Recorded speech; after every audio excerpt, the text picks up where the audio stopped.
Hello and welcome back to Quarterlight, your car brochure channel, and in today's episode, the Austin Allegro 3.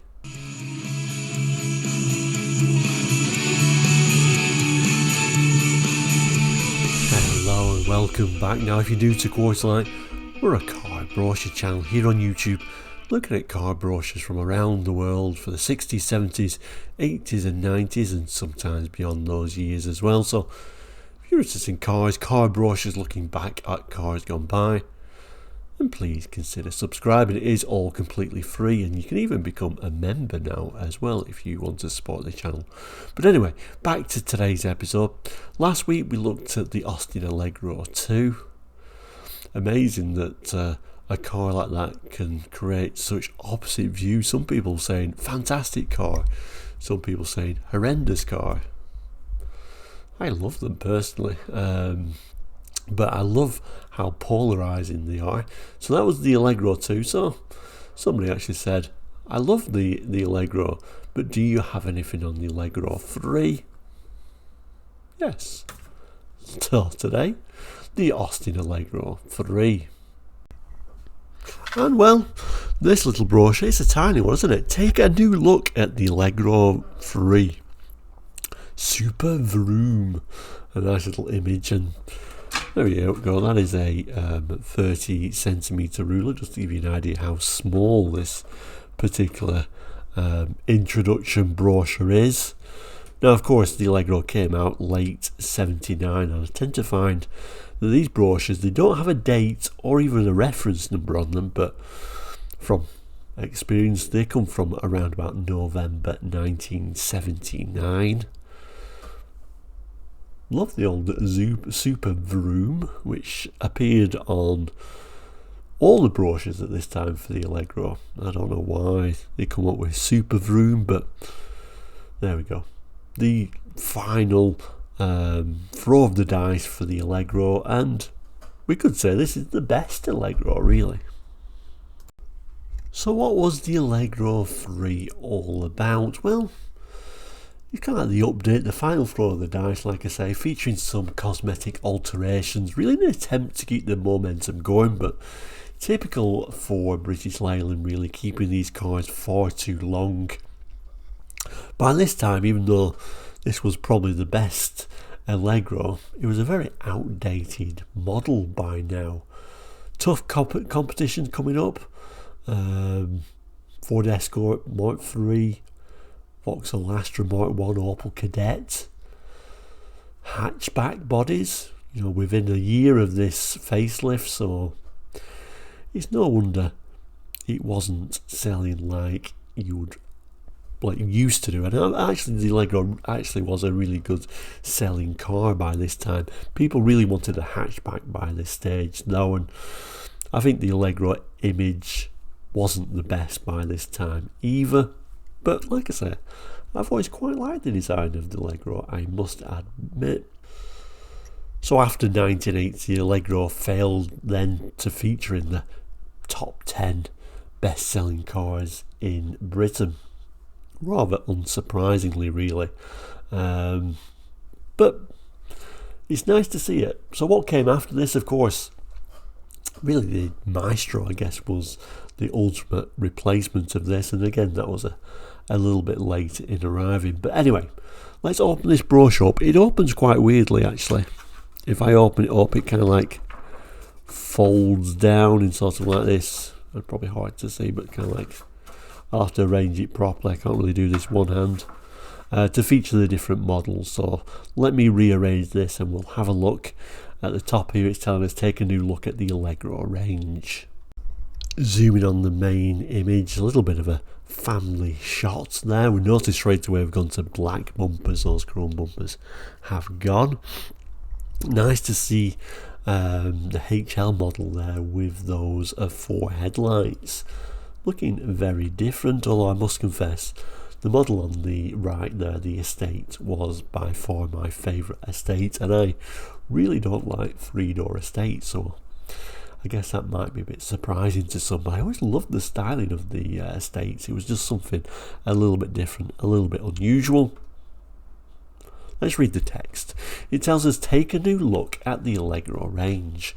Meet the new look 1980 Allegro 3. 15 cars, all based on the superb Allegro design and engineering concept. Each and every one cleverly combines big car comfort with small car dimensions and running costs. Definitely one of the smartest, roomiest, comfiest, lively yet thriftiest lineups ever to come from the Austin Morris stable. Interesting. A little bit of the small text at the bottom there as well, if we can make that out. Just saying, lithographed by the Newfield Press Limited, Cowley, Oxford, England. Let's see if we can open that up a little bit more. And as we fold that brochure down a little bit, we can start seeing it starting to introduce the range now with the 1.1s and 1.3s, not even an L model. So let's have a look at those now. The text here tells us Allegro quality starts right here. These latest Allegros all carry distinctive exterior touches like matte black bumpers and a stylish front spoiler, giving the car a new, crisper appearance for the 80s. But it's inside a 1.1 or 1.3 that Allegro value really comes home to you. Wall-to-wall carpeting, it tells us, cropped nylon seats and a comprehensively equipped instrument display housed in a new specially designed safety fascia. Low price they may be, but there's nothing basic about these latest Allegros. So they certainly tried to improve the Allegro, but like we mentioned, by this stage they was working on the Maestro, so really they was just trying to give this a little bit more life before the new model came. They're always slow to bring new models around and always left the models too long, in my opinion, at British Leyland, but I'm sure that was all down to terrible budgeting. Quite a nice look actually with the black bumpers, I must admit. I would not say no. I know a lot of people in the comments are going to absolutely hate these, and that's fine, but nevertheless I do like the design. So this is a 4-door, 3-door at the back door. Well, I shouldn't say 3-door really, it's not a hatchback, so 2-door in the background there, showing a couple of the different colours. Yeah, I like the design of the Allegro, I'm not embarrassed to say that, but then again I do like some unusually designed vehicles, so possibly I'm not in the minority there. But like I say, amazing when you watch the last week's episodes of the comments, really polarising. Some people love these, some people hate them, and that's okay. Quick look at the interior though of the base model.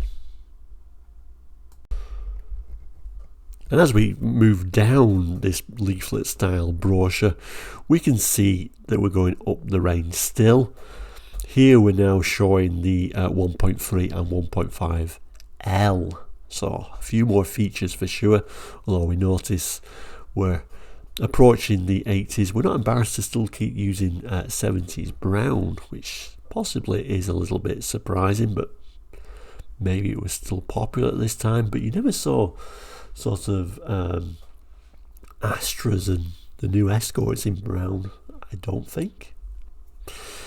Another sort of idea that this was possibly marketed at a different sort of audience. Let's have a look at the text though. Now I'm trying to think if I've ever seen a Mark III Escort or a Vauxhall Astra Mark 1 in brown. I don't think I did. I know the Astra was quite common when they came out to be in gold, seemed to be the colour of choice when it was launched. Anyway, I'm going off topic here. So the 1.3L, 1.5L and 1.7L. Oh, okay. Didn't mention the 1.7L, so I've just thrown that in there. Saloons moved the Allegro concept even higher up the scale. Outside they're distinguished by a double coach line and discreet Allegro L badges and smart black window trim. Inside, the spacious interiors boast fully reclining seats, fabric trim, soft touch, 4-spoke steering wheel, even a cigar lighter. Everywhere you see comforts you'd expect in bigger, more expensive cars, yet in Allegro you see them thoughtfully provided at no extra cost. I don't know about no extra cost, because obviously if you're moving from the base model to the L you are spending a little bit more.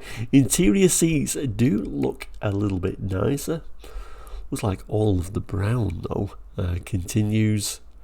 Then sweeping back to the main image, we can see we do indeed get a little bit of a gold tape stripe going down the side there. Different wheel trims, although I must admit I preferred the original base model trims, but nevertheless this is your improvement. Of course those black bumpers was improvement for the 3, as was this new grille treatment as well.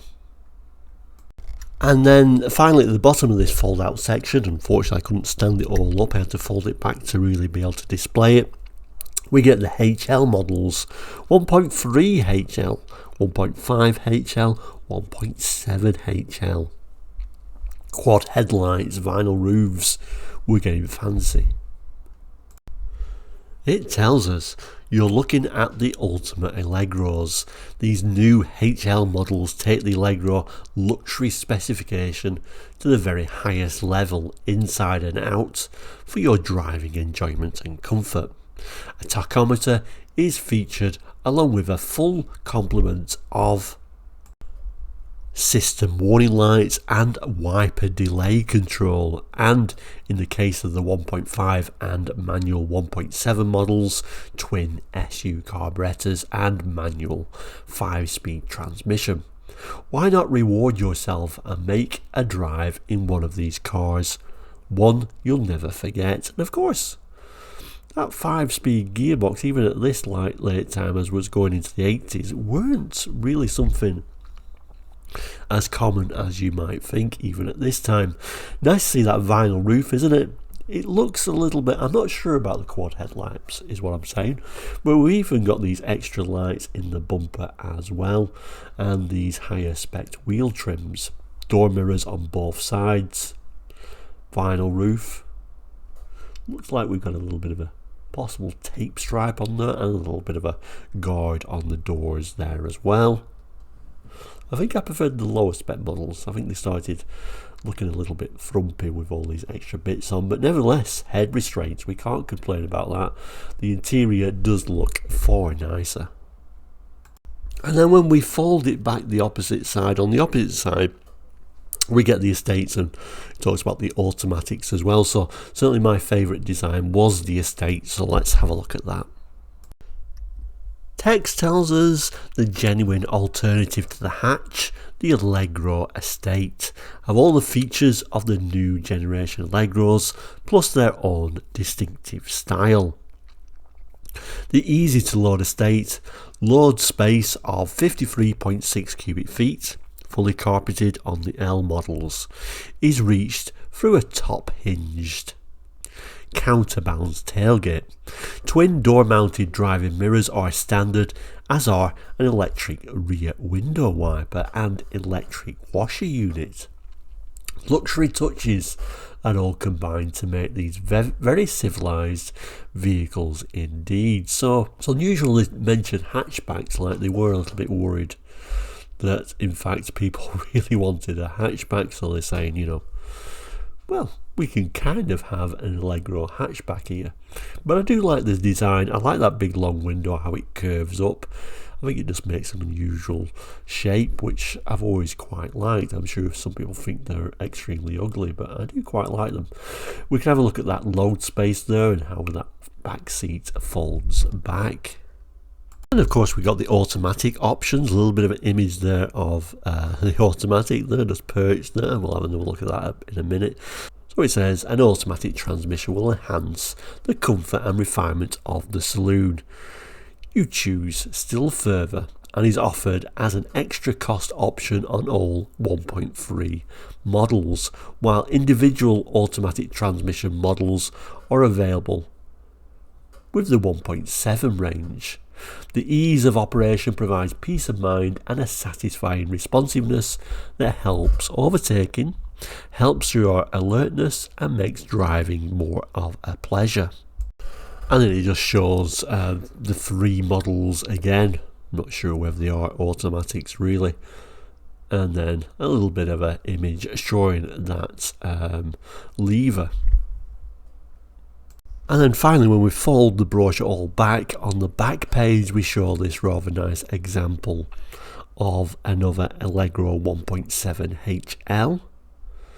Interesting look, isn't it, with those quad headlights? I'm not sure. Sometimes I like it, sometimes I don't, but I think I do prefer the traditional rectangular headlights. But nevertheless, 1.7 HL is an interesting model to choose. So there we go, a bit of a glimpse of the Austin Allegro 3 in this little tiny fold out leaflet type brochure. Do you remember these? Do you own one? I'm sure once again, like the Allegro 2, there's going to be polarising views.